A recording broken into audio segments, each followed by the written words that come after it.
innovation, accelerating innovation, making sure that we're protecting our resources, though, from foreign entities. How do we work with academia, but not take the chance that the data is going to get into the hands of people we don't want it to? So national security and how technology transfer enables innovation, but yet we still maintain protection and make sure that we maintain national security. Welcome to the Transfer Files, inside the world of federal innovation. This is your insider's look at how federal laboratories bring groundbreaking technologies to market. I'm your host, Andrea Nelson. In every episode, we'll bring you insights and expertise from throughout the world of tech transfer. What does it actually take to get a federal lab technology into the hands of someone who needs it, especially when national security is on the line? That question is driving a brand new event from the FLC, launching this December, Innovation for Impact, a National Security Technology Transfer Forum. It's coming to Leesburg, Virginia, and it's built specifically for the people doing this work every day. We're talking about a dedicated space for federal laboratory researchers, tech transfer professionals, ORDA staff, legal experts, and innovation leaders to get practical knowledge on IP management, legal frameworks, agreements, and the strategies that actually move technology from the lab to operational capability and industry partnership. The event includes a federal-only program focused on peer exchange and real implementation challenges, plus an industry engagement day connecting labs with partners across the defense industrial base. Today, I'm joined by two FLC board members who are helping shape this inaugural forum, FLC Vice Chair David Lee and FLC Promote Committee Chair Annie Bullock Yoder. We'll get into why this event exists, what you can expect if you attend, and why this moment in the federal innovation ecosystem feels different. Let's get into it. Welcome, David Lee and Annie Bullock Yoder. Thanks for being here today. Thank you for inviting us. Thank you for having us. So we're here today to talk about a new event for the FLC, Innovation for Impact, a National Security Tech Transfer Forum. You got it. Yeah, that's right. I had to think about that one for a second. So tell me first where this idea came from and what it's trying to address. Thanks, Andrea. So the genesis of this came from post-COVID environment, how FLC has changed how we do business. We've kind of gotten away from doing our regional in-person events. Pre-COVID, we would have Midwest, Southeast, all the regions would get together, do an in-person training. And we've kind of gotten away from that. So we've been looking, what do we replace that with? There's a need and a desire for us to have more in-person communications, more in-person training, more in-person opportunity to network with those in the technology transfer profession. So how do we find something that replaces those regional meetings with something that's effective and needed within the community? And one thing that we've considered is focusing on what are the critical areas within technology transfer at this point. And so one of those is national security. There's been a lot of emphasis in the past 18 months, 24 months about innovation, accelerating innovation, making sure that we're protecting our resources, though, from foreign entities. How do we work with academia, but not take the chance that the data is going to get into the hands of people we don't want it to? So national security and how technology transfer enables innovation, but yet so we still maintain protection and make sure that we maintain national security has become increasingly important. And we have heard a widespread ask for us to convene training specifically on national security technology transfer initiatives and actions. And so the idea for this is that we get those folks together. We offer specific national security focused training and an opportunity for us to work with industry, academia, state and local government, bring those folks to us and have an opportunity for the labs to partner, to collaborate, to get to know each other at this in-person event. So I just want to just jump on that a little bit. I mean, really what we're doing here is we're taking two important things and putting them together because they just happen to intersect. We're taking, as Annie mentioned, the need for in-person live training that is really specific to the jobs that we're doing, that the things that really apply to us who work, all the labs, all the people who work in national security and tech transfer and the kind of the issues that they're facing and that their attorneys are facing. So there's that. But we're also getting a lot of guidance from higher up that's saying, you know what, we really want you to work with companies. We want you to work with industry, get with them. So what we thought was, hey, why don't we marry the two things? We'll have a training, 2 days of training that is specific not only for the tech transfer professionals, but our lawyers who support us and help us get those agreements together. And then while that critical mass is there, let's bring in industry. Let's tell them about what we do, who we are, and all the benefits of working with us and how they can work with us. We figured that by having all the labs that are involved in national security in one place, from a BD perspective, from a business development perspective, what a great opportunity, not rather than traveling all over, having all of them in one place so you can make those inroads into the technology areas that you are interested in. To David's point about the training, I would also add that we've seen a lot of turnover within the federal technology transfer community. Also, within the last 18 months to 2 years, as I mentioned, there are a lot of new practitioners, both on the ORDA, the technology transfer office side, but also on the legal side. So we have folks coming into our community that are new, that may need the additional support and additional training opportunities, not to mention the additional networking opportunities where you can really get together and meet the people that you can pick up the phone and call when you run into problems or you have questions about how to do things. I think that's so valuable here within the FLC community. So let's talk some specifics. What is this meeting actually going to look like? When is it? Where is it? Absolutely. So the meeting is scheduled. We've scheduled it from December 1st to December 3rd, and it's going to be in Leesburg, Virginia at the National Conference Center, which is a huge facility that does a lot of training events and things like that. It's maybe about 40 minutes outside of DC. It's about 20 minutes from Reagan Airport. So it's really got it's a great hub for a lot of people from DC and the surrounding areas to meet. So those are the dates. The first 2 dates, day 1 and day 2, are going to be focused on the training tracks that Annie mentioned earlier. There's going to be a legal track and then a tech transfer professional track. And all those things will address the specific national security issues that people in those fields face. The third day will be an industry day where we'll be focusing on telling industry how they can best work with us, how to navigate the federal laboratory system and the R&D system, and then an intense networking session, essentially allowing them to meet us face-to-face, meet our lawyers face-to-face, and start talking about and learning about what we can do to help them solve problems that they may be facing. So that's sort of the where and the when, and Annie mentioned the why. And I mean, how we're going to do it is a lot of focus sessions. So right now we're in the process of soliciting session topics and ideas. And so far we have a good bunch, but what we're hoping to do is get a mass of them and then just kind of down select the ones that are really, really important for our attorneys and for our ORDAs as well. We're also looking to hopefully start spreading the word quietly to potential partners who might be interested, partners in academia, partners in defense who are contractors, people who've never worked in defense but are looking to get into defense, and also local and state agencies who work in homeland security, homeland defense. I know I live in New Jersey. I know they have a homeland defense or homeland security agency internal to the state. I think that there's a lot of things that the federal labs can offer them as they start to consider different options and different plans in the national security space.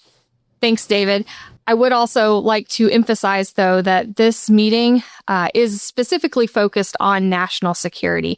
This is not the next FLC national meeting. We likely won't be offering general sessions at all. There probably won't be a Creative for Beginners course. There probably won't be a T2 practitioners panel. All of the sessions that we're going to be doing are going to be focused on the issues that are in the national security realm right now that our technology transfer professionals are feeling and experiencing right now.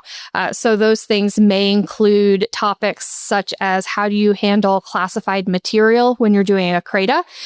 How do you work with your security office to complete those DD-254s? How do you make sure that the folks that you're working with in academia, there may be foreign partners that are also partnered with those universities. So how do you handle aspects of national security that are related to that? So there's a lot of topics that we could potentially talk about. As David said, we're currently have that link open for submitting your topic ideas. So that will be open until June 15th. Following this national meeting, it will have it open for about 4 more weeks to hopefully continue to collect those really good ideas.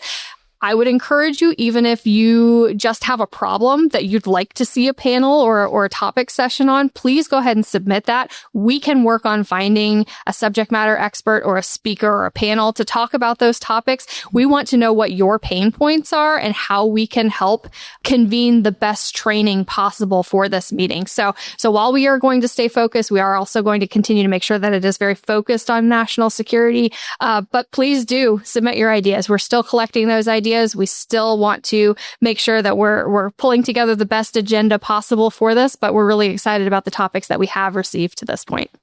Wonderful. And as you're going into this meeting, it's a brand new meeting, uncharted territory. What are sort of the metrics of success that you're looking for? When we get to the end of it on December 3rd, what would make you say that meeting was a total success?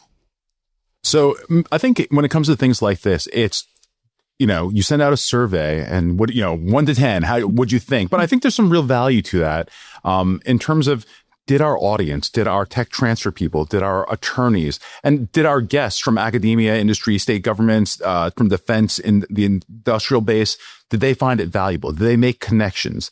I think we'll really see the long-term metrics kind of in the months that follow. Did relationships come out of it? Mm-hmm. Did we do agreements? Did they do more OTAs? Did this defense partner was he or she, this partner, were they able to transfer their technology to out into the field more readily to our warfighters because they came to this meeting? So I think a lot of it's going to be anecdotal data, but as Paul likes to say, anecdotal data still is data. And I think those are the metrics of success, the stories that you hear, and essentially the knowledge that was shared and the feedback that we get from our audience. I mean, at least that's what I'm seeing. Annie? To be capricious, I would also add that as long as people show up, I would say that's a first indicator of success. We would like to make sure that we have people at this meeting. So, we have I think a limit of 300 on the conference room size. It would be fabulous if we could fill that 300 spots with technology transfer professionals that are here to learn about national security topics. So that would be my first indicator of success, is if people actually show up and show that there's a need for not just this topic, but also this type of FLC-led event. I think that will help us decide in the future if we hold additional events like this, if this becomes a FLC way of doing business in the future. So to David's point, it would be great if we could pinpoint quantitative metrics and say this relationship, this CRADA, this license came out of a partnership that was made at this event. It is really hard to capture that kind of data, though.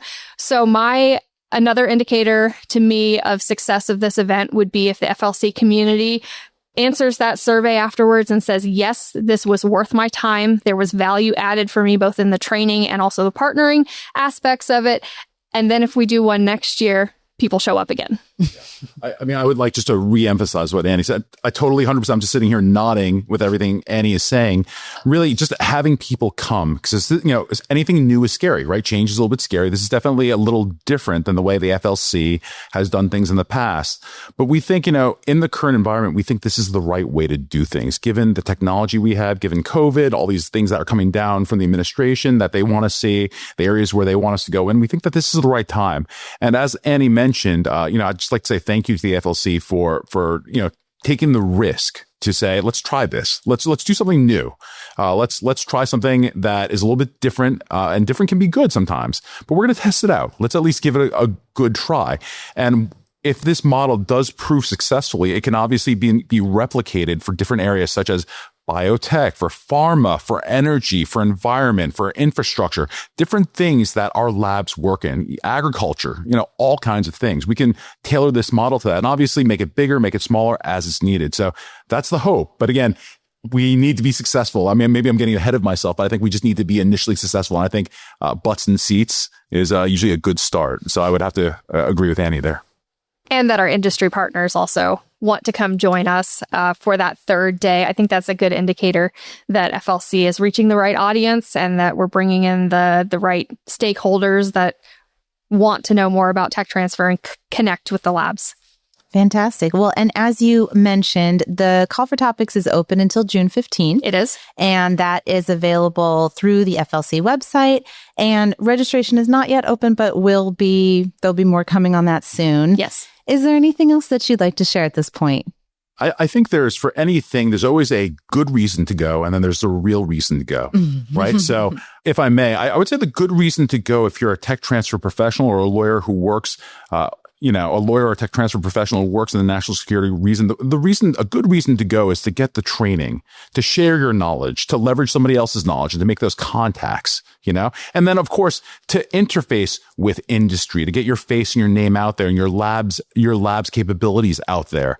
Those are all good reasons to go. And really those should be the main drivers. But some people say, the real reason I want to go is it's a great opportunity just to network, to meet up with old friends, make some new friends, and just really enjoy the time just to really sharpen your tool set personally and just kind of focus. I know we're all so busy running around trying to get things done. Sometimes, rather than chopping wood, it's a good time to just sharpen your own axe and get ready and have fun while doing it. So that's sort of in my mind, I look at the real reason for going is, it's going to be a great time. I'm going to learn some stuff, but the good reason to go is everything I mentioned earlier. So you got the good reasons. And then, of course, at least for me, the real reason, which is, deeply personal and professional.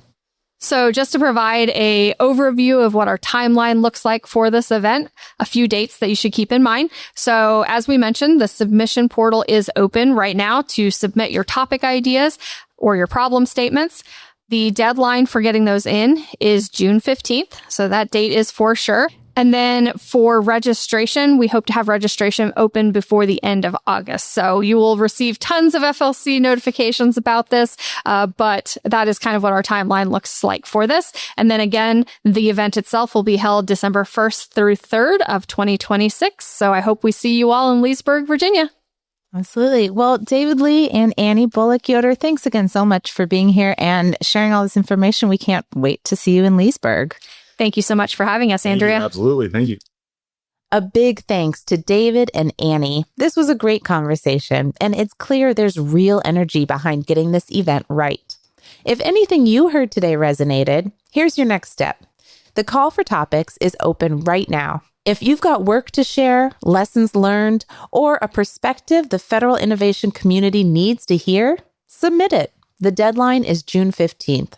Innovation for Impact runs from December 1st to 3rd, 2026 in Leesburg, Virginia. Registration opens late summer, so keep an eye out. To stay in the loop on everything FLC, this event, future announcements, and resources, follow the FLC on social media at Federal Labs on all platforms. Or subscribe to the mailing list and bookmark the FLC website, federallabs.org. Thanks for listening and spreading the word about this podcast. Tell your friends and colleagues about the podcast and leave us a review and rating because that helps other people find us. Subscribe and listen to all of our episodes on YouTube, Apple, Spotify, or your favorite podcast platform. Check the show notes on the episode page at federallabs.org for links to more resources and information. Thanks as always to our producer and digital marketing manager, Carly Dunow, graphics manager, Danny Batchelor, web content and systems manager, Jess Klein, and the FLC staff and community for your support. We'll see you back in 2 weeks on Transfer Files Tuesday. Thanks for tuning in to the Transfer Files, your insider's look at federal tech transfer. Don't forget to like, subscribe, and stay connected for more episodes exploring how hundreds of government laboratories and countless industry partners are driving innovations that shape our lives.